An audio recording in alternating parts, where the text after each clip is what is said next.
Hello mga ka-amazing, and next stop sa akong laag with my guest diri sa Misamis Occidental na ami karon sa St. John the Baptist Church, ang isa sa pinaka-oldest church in the Philippines.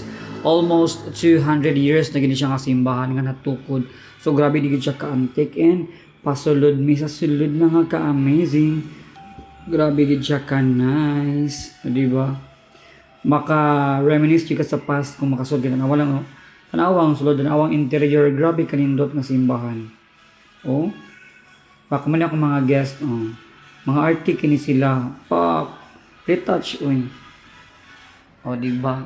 Ang ko siyang gituyok-tuyok 360 para makita niyo ang sulod sa simbahan sa St. John the Baptist Church sa Jimenez, Misamis Occidental.